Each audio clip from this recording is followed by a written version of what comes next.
पूरी दुनिया अपने हिसाब से कोरोना वायरस के महामारी से लड़ रही है। उसी तरह हमारा भारत देश भी कोरोना वायरस की महामारी से लड़ रहा है। संकट से बचने के लिए तरह तरह के तरीके सोच रहा है। प्रशासन कुछ न कुछ करती नज़र आ रही है, लेकिन इस बड़े महामारी के चलते हुए भी दिन ब दिन कुछ न कुछ अलग घटनाएं घटती रहती है। हालांकि कहीं किसानों का मोर्चा चल रहा हो या किसानों ने आंदोलन कर लिया हो या कहीं पे भारत बंद का ऐलान हो या कहीं पर किसी ने आग लगा दी हो या कहीं पर मुठभेड़ हुई या कहीं पर एनकाउंटर हुआ, ऐसी कुछ न कुछ घटनाएं घटती रहती है। हालांकि मुंबई स्थित गोरेगांव में एक भंगार के गोदाम में आग लगने के कारण वहां पे बहुत सारा नुकसान हुआ था। वो खबर अब तक शांत होती नहीं है। तब तक और एक खबर सामने आई है, वो भी मुंबई में भांडुप इलाके में स्थित एक अस्पताल से। नमस्ते, मैं शिल्पा, आप सबका सोचरा हिंदी न्यूज़ चैनल पर स्वागत है। मुंबई के अस्पताल में आग लगी। जो अस्पताल कोविड का अस्पताल कहा जाता था, जिस अस्पताल में कोविड के मरीजों का ट्रीटमेंट चल रहा था, उस अस्पताल में कल बीच रात यानी कि देर रात को 12 बजे के लगभग 12 से 12:30 बजे के लगभग उस अस्पताल में शॉर्ट सर्किट की वजह से आग लग गई। आइए देखते हैं क्या है मामला। मुंबई में स्थित भांडुप इलाके में एक मॉल के अस्पताल में कल रात आग लगने के बाद 70 से अधिक कोरोना वायरस रोगियों को सुरक्षित जगह पर ले जाया गया। हालांकि अस्पताल ने एक बयान में कहा है कि आग की वजह से कोई हताहत नहीं हुआ है, लेकिन अधिकारियों ने पहले ही बताया था कि 2 शव मिले हैं। बीती रात करीब 12 से 12:30 के बीच आग लगने पर कल रात ड्रीम्स मॉल सनराइज अस्पताल में दमकल की 20 गाड़ियों को भेजा गया।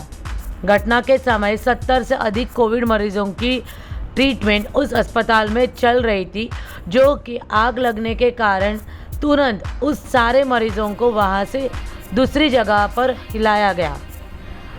अधिकारियों ने ये भी बताया है कि अभी तक आग लगने की कारण की कोई पुष्टि नहीं हुई है।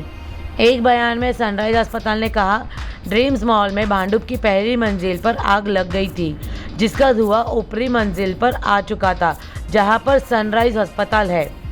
सभी आग बुझाने में जुट गए थे और इसीलिए सभी रोगियों को तुरंत सुरक्षित रूप से बाहर निकालकर दूसरी जगह पर स्थलांतरित किया। और साथ ही साथ कोविड के कारण जो 2 मरीजों का निधन हो चुका था, उन्हें भी वहां से निकाला गया। आग के कारण कोई हताहत नहीं हुई है।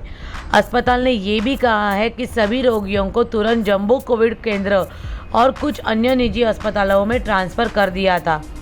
हम मुंबई फायर ब्रिगेड और मुंबई पुलिस के आभारी हैं कि हमें बचाने में समय पर मदद मिली। इस अस्पताल को पिछले साल कोविड की असाधारण परिस्थितियों में शुरू किया गया था और इससे कई मरीजों को कोविड की मौत से बचाने में मदद मिली है। यह fire licence, nursing home licence जैसे सभी उचित अनुपालन के साथ काम कर रहा था। अस्पताल के कर्मचारियों ने सुरक्षित रूप से आग बुझाने के साथ ही मरीजों को बाहर निकालने का शानदार काम किया। इससे पहले पुलिस अधिकारी प्रशांत कदम ने भी कहा है, घटना में 2 लोगों के हताहत होने की सूचना है।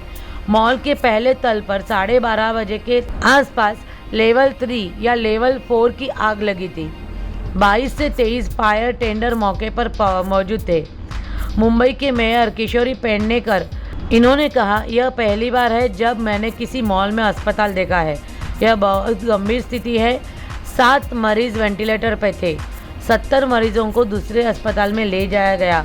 आग के कारण की पुष्टि करने के लिए एक जांच होगी। आग किस वजह से लगी, यह अभी तक जांच पड़ताल करना बाकी है। कई लोग बोल रहे हैं, कई जानकारी मिल रही है। सूत्रों के अनुसार ऐसा भी बताया जा रहा है कि शायद से पहली मंजिल पर जो आग लगी थी, शायद से वो शॉर्ट सर्किट की वजह से आग लगी होगी। लेकिन इसकी जांच पड़ताल होने के बाद ही हमें सारी रिपोर्ट पता चलेगी। जैसे ही रिपोर्ट पता चलती है, खबर आती है, वैसे हम ये सारी खबर आप तक पहुंचाते रहेंगे। तब तक आप हमारे साथ बने रहिए और बने रहने के लिए सोचरे हिंदी न्यूज़ चैनल को सब्सक्राइब करें, वीडियो को लाइक करें और नोटिफिकेशन बेल आइकॉन पर क्लिक करें, ताकि हर एक वीडियो की नोटिफिकेशन आपको मिलती रहे। और साथ ही साथ आप हमें फेसबुक, इंस्टाग्राम और ट्विटर पर भी फॉलो कर सकते हैं, जिसकी लिंक आपको नीचे डिस्क्रिप्शन में दी गई है। धन्यवाद।